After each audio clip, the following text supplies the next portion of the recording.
RRB amalgamation process এখন live হয়ে গেছে। তোমরা সকলেই এই নোটিশটা পেয়েছো, অনেকেই এই ব্যাপারে জানতে পেরেছো। এবং ওয়ান স্টেট ওয়ান আরআরবি প্রকল্পের ভিত্তিতে আমাদের সমস্ত রাজ্যে এখন একটি করেই আরআরবি থাকার একটা পরিকল্পনা তৈরি করা হয়েছে।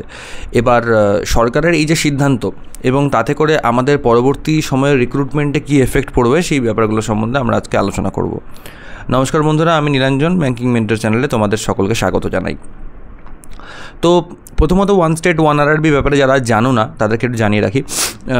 সেন্ট্রাল গভর্নমেন্টের পক্ষ থেকে এবং ডিএফএসের পক্ষ থেকে একটা সিদ্ধান্ত নেওয়া হয়েছে বেশ কিছুদিন আগে, যে ওয়ান স্টেট ওয়ান আরআরবি, অর্থাৎ যে প্রত্যেকটা রাজ্যে যেখানে একের অধিক গ্রামীণ ব্যাংক আছে সেগুলোকে সমস্ত অ্যামালগামেশন করে, নট মার্জার, অ্যামালগামেশন করে একটা হচ্ছে নতুন একটা আরআরবি তৈরি করা হবে। প্রত্যেকটা আরআরবিকে একত্রিত করে একটা নতুন সিঙ্গেল আরআরবি ফরমেশন করা হবে এবং এই ভিত্তিতে নতুন একটা নোটিফিকেশনও এসছে এবং বিভিন্ন রাজ্যে সেখানে এটা জারি করা হয়েছে। যেমন ওড়িশা, উত্তরপ্রদেশ, কর্ণাটক, জম্মু কাশ্মীর, এরকম সব জায়গাতে এটা ইনস্ট্রাকশন জারি হয়েছে। যে সমস্ত রাজ্যে একটা করে আরআরবি ছিল সেক্ষেত্রে এটার কোনো এফেক্ট হবে না, বাট যে ক্ষেত্রে একটার অধিক আরআরবি ছিল সেক্ষেত্রে এটার এফেক্ট দেখতে পাওয়া যাবে। যেমন ওয়েস্ট বেঙ্গলের কথা যদি বলি, তাহলে ওয়েস্ট বেঙ্গলে যে 3টে আরআরবি ছিল গ্রামীণ ব্যাংক, পশ্চিমবঙ্গ গ্রামীণ ব্যাংক, বঙ্গীয় গ্রামীণ বিকাশ ব্যাংক এবং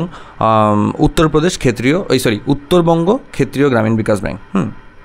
তো এই তিনটে ব্যাংকে এখন অ্যামালগামেশন করে দেওয়া হয়েছে এবং এর নতুন নাম হয়েছে ওয়েস্ট বেঙ্গল গ্রামীণ ব্যাংক। ওকে, যেটা হবে অবশ্যই পিএনবি স্পন্সার্ড এবং 1 মে 2025 থেকে এর সমস্ত কিছু ইমপ্লিমেন্টেশন স্টার্ট হয়ে যাবে। মানে অফিসিয়ালি 1 মে থেকে ওয়েস্ট বেঙ্গল গ্রামীণ ব্যাংক হিসেবেই পরিচিতি সব জায়গায় থাকবে। এবার কাস্টমার সার্ভিস অ্যান্ড অল এই জিনিসগুলো অন্য বিষয়, এই ব্যাপারে আমরা অন্য কোনো ভিডিওতে আলোচনা করব।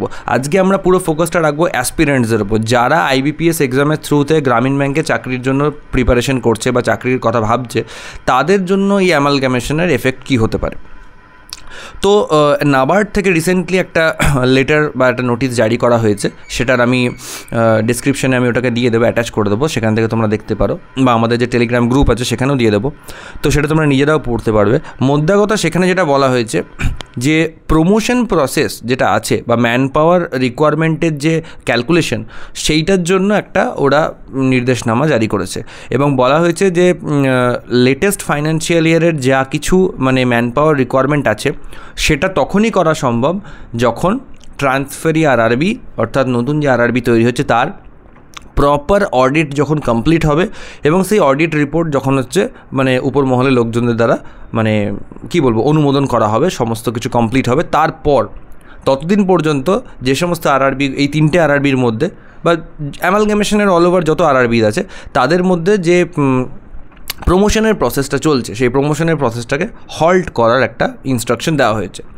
এবার এখানে ম্যান পাওয়ার ক্যালকুলেশনের যে ব্যাপারটা, যেটা যেন প্রমোশন হল্টিংয়ের একটা ব্যাপার এসছে, ট্রান্সফার হল্টিংয়ের একটা ব্যাপার এসছে, এই যে ঘটনাটা এই মুহূর্তে ঘটছে, তো সেই ক্ষেত্রে একটা জিনিস বড় একটা কৌতূহলী একটা প্রশ্ন মনের মধ্যে জেগেই ওঠে যে অ্যামালগামেশনের দরুন আমাদের যে রিক্রুটমেন্ট, যে আইবিপিএস থ্রু যে এক্সাম হয় সেটাতে কী এফেক্ট পড়বে। তো সেইটার কথা কিন্তু ওই লেটারের মধ্যে কোনোভাবে ক্লিয়ারলি কিছু মেনশন করার নেই। আমি যেটা পড়ে বুঝলাম, ক্লিয়ারলি কিছু মেনশন করার নেই। এবার অনেকের মধ্যে একটা চিন্তা তৈরি হচ্ছে যে ভ্যাকেন্সিস কেমন আসবে, বাড়বে না কমবে। এবার তো অ্যামালগামেশন হয়ে গেল মানে তো ভ্যাকেন্সি হয়তো কমে যাবে, 3টে ব্যাংকের জায়গায় একটা ব্যাংক হয়ে গেল, তো অবভিয়াসলি ভ্যাকেন্সি আর লাগবে না সেরকম। দেখো, এই ব্যাপারগুলো হচ্ছে এখনই কমেন্ট করা সম্ভব নয় যে ভবিষ্যতের কর্মকাণ্ড কী হতে চলেছে। ইনফ্যাক্ট এই বছর অনেকে ভাবছে যে নোটিফিকেশনই হয়তো আসবে না আরআরবির। তো দেখো, নোটিফিকেশন আসবে কি না আসবে এটার ব্যাপারেও এখনও কিন্তু ক্লিয়ার কিছু কমেন্ট করা সম্ভব নয় যে নোটিফিকেশান আসবেই অথবা নোটিফিকেশান আসবে না। একটা আন্দাজ, একটা বলা যেতে পারে, একটা লজিক বলা যেতে পারে যে সমস্ত স্টেটগুলোতে তোমার অলরেডি ওয়ান আরআরবি ছিল, যেখানে অ্যামালগামেশনের এফেক্ট হয়নি, তারা তো এই অ্যামালগামেশন প্রসেসের সঙ্গে যুক্তই নয়। তো তাদের ক্ষেত্রে তো নিশ্চয়ই ভ্যাকেন্সি আসা উচিত, তাদের ক্ষেত্রে তো কোনো রকম মানে হল্টিংয়ের ব্যাপার হওয়া উচিত নয়। এটা একটা পয়েন্ট। তো তার ভিত্তিতে মনে হওয়াটা স্বাভাবিক যে আরআরবি নোটিফিকেশান তাহলে হয়তো আসবে। আবার এমনও হতে পারে যে হয়তো সেই মানে অ্যামালগামেশনের ছত্রছায়ার বাইরে যে ব্যাংকগুলো তারা হয়তো ভ্যাকেন্সি রিপোর্ট করলো, যাদের মধ্যে অ্যামালগামেশন চলছে তারা তো ভ্যাকেন্সি রিপোর্ট করতে পারলো না, এমনটাও কিন্তু হতে পারে। তো পুরোটাই এখন হচ্ছে পরিস্থিতি সাপেক্ষ ব্যাপার। আমি কোনোটাই বলছি না যেটা ইয়েস, কোনোটাই বলছি না এটা নো, সব কিছুই একটা কিন্তু একটা ধোঁয়াশার মতন পরিস্থিতি হয়ে দাঁড়িয়ে আছে। ঠিক আছে, তো এমতো অবস্থায় অ্যাসপিরেন্টসদের যেটা করা উচিত, যেটা আমি সাজেস্ট করব, সেটা হচ্ছে কোনো রকম কোনো এই নিয়ে ভিডিওস বা কোনো রকম কোনো মতামত, কোনো আলোচনার দ্বারা নিজেদেরকে কনফিউজড না করা, বিভ্রান্ত না হওয়া, প্রভাবিত না হওয়া। তোমাদের একটা জিনিস মাথায় রাখতে হবে যে ব্যাঙ্কিং এক্সামের প্রিপারেশন যখন করছো তখন ধাঁচটা সব এক্সামের জন্যই সেম, কোনো ডিফারেন্স কিছু নেই। তাতে আরআরবি এক্সাম দাও, আইবিপিএসের তুমি মানে শিডিউল কমার্শিয়াল ব্যাঙ্কসের যে এক্সামসগুলো হয়, পিএসবির এক্সাম যেগুলো হয় সেগুলো তুমি দাও, বা তুমি এসবিআই এক্সাম দাও, এলআইসি দাও, ইন্স্যুরেন্সের আরও যে এক্সামসগুলো আছে তাই দাও, আরবিআই দাও, যা কিছু এক্সামে তুমি অ্যাপিয়ার করো না কেন প্রত্যেকটা এক্সামের কিন্তু pattern same, practice same, strategy same. তো তোমাকে তো সেই প্র্যাকটিস অ্যান্ড স্ট্র্যাটেজি থেকে তুমি বেরোতে পারবে না। মানলাম না ধরো আরআরবি নোটিফিকেশান এই বছর এলোই না ধরো, তো বাকি এক্সামসগুলো তো আসবে, ওখানে তো কোনো প্রবলেম নেই। তো অবভিয়াসলি ফোকাসটা তোমাকে সেই জায়গায় রাখতে হবে প্রিপারেশনের প্রতি। বাকি টাইম অ্যাকর্ডিং আইবিপিএস ক্যালেন্ডার তো লঞ্চ করেছে, ক্যালেন্ডারে তো টেন্টেটিভ ডেটস তো দেওয়া আছে, সেই অ্যাকর্ডিং যদি নোটিফিকেশান আসার হয় আসবে, যদি ডিলে হয় ডিলে হবে, সেটা তখনকার ব্যাপার, তখন দেখা যাবে। কিন্তু আমি যেন তৈরি থাকি যে নোটিফিকেশান আসলে যেন এমন না হয় যে আমি তৈরি নেই, নোটিফিকেশান আসলে আমি হামলা করে দেবো, আমি রেডি আছি, পুরো কঙ্কার করার জন্য রেডি আছি। তো সেই প্রস্তুতিটা তোমাকে, রেডিনেসটা তোমাকে রাখতে হবে। ওকে, অন্য কিছু দ্বারা প্রভাবিত না হয়ে শুধু নিজের প্রস্তুতির দিকে ফোকাস করো। আর ভ্যাকেন্সি বেশি হবে না কম হবে ভবিষ্যতের ব্যাপার, এটা এখনই বলাটা মুশকিল। আর এখানে যদি বলি কেউ যদি ভাবে যে 3টে ব্যাংকের জায়গায় একটা ব্যাংক হয়ে যাচ্ছে, তাহলে আমি জানি না, আমিও এখন বেশি দিন খুব যে কাজ করছি এবং এক্সপিরিয়েন্স খুব বেশি হয়েছে তার ভিত্তিতে কিছু কমেন্ট করতে পারবো, এটা আমার হয়তো ঠিক হবে না। বাট আমার কমন সেন্স যেটা বলছে, টোটাল 960খানা ব্রাঞ্চ হবে আমাদের ওয়েস্ট বেঙ্গল স্টেট গভর্নমেন্ট, মানে ওয়েস্ট বেঙ্গল স্টেটে যদি বলি টোটাল 960খানা আমাদের মানে ব্রাঞ্চ থাকছে আরআরবি, মানে ওয়েস্ট বেঙ্গল গ্রামীণ ব্যাংকের যে মানে বডি, সেখানে 960খানা ব্রাঞ্চ আমার থাকছে। তো টোটাল 3টে ব্যাংকের সেপারেট 3টে ব্যাংক যখন ছিল, 3টে ব্যাংকের যা যা ইন্ডিভিজুয়াল ব্রাঞ্চেস ছিল সেটাকেই সামেশন করে যেটা আসছে সেটাই কিন্তু এখন একটা সিঙ্গেল ব্যাংকের ব্রাঞ্চ সংখ্যা দাঁড়াচ্ছে।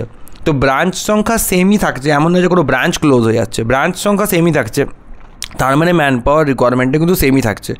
যেগুলো চেঞ্জেস হচ্ছে সেটা হচ্ছে, হ্যাঁ 3টে হেড অফিসের জায়গায় একটা হেড অফিস হচ্ছে কমন, অবভিয়াসলি সেই কমন একটা হেড অফিস একটা বড়ো সাইজের হেড অফিস হবে, সেখানে সমস্ত হেড অফিস এমপ্লয়িজরা এখানে এসে মানে জয়েন করবে। তো এমন তো নয় যে কর্মী ছাঁটাই হয়ে যাচ্ছে বা কিছু হচ্ছে, সেরকমটাও হচ্ছে না। তো আই ডোন্ট থিঙ্ক যে আর যে লেভেলের এক্সামের জন্য আমরা পরীক্ষা দিচ্ছি, অর্থাৎ অফিসার স্কেল 1 এবং হচ্ছে ক্লারিক্যাল অফিস অ্যাসিস্ট্যান্টস, এই যে দুটো এক্সামের জন্য পরীক্ষা দিচ্ছি, এদের কাজ কিন্তু মেনলি ব্রাঞ্চ লেভেলেই হয়। তো নাম্বার অফ ব্রাঞ্চেস যখন ইকুয়াল আছে, তো সেই জায়গা থেকে এটা ভাবনা চিন্তা করাটা খুব ডিফিকাল্ট বা খুব একটা অসঙ্গতিপূর্ণ মনে হয় যে ভ্যাকেন্সিজ আর আসবে না বা ভ্যাকেন্সি কমে যাবে। হ্যাঁ, হয়তো ইনিশিয়ালি এই বছর হয়তো ভ্যাকেন্সি একটু কম আসলেও আসতে পারে, এটা হয়তো বলা সম্ভব নয়, নোটিফিকেশান আসলেও হয়তো ভ্যাকেন্সি একটু কম আসতে পারে, বাট আগামী বছর থেকে ভ্যাকেন্সি যতটুকু রিকোয়ারমেন্ট আছে যেমন যেমন আছে তেমনই হবে, তেমনই হওয়া উচিত ইনফ্যাক্ট। তো এটা আমার ধারণা মনে হচ্ছে। আর বাকি আমি বলবো একটা জিনিস, এইসব ব্যাপার নিয়ে মোটেই ওয়ারিড না হতে, চিন্তিত না হতে, তোমরা যেমন প্রস্তুতি করছো প্রস্তুতির দিকটাই পুরোপুরি মনোযোগটা দাও, অন্য বাকি সমস্ত কিছু দেখা যাবে পরে।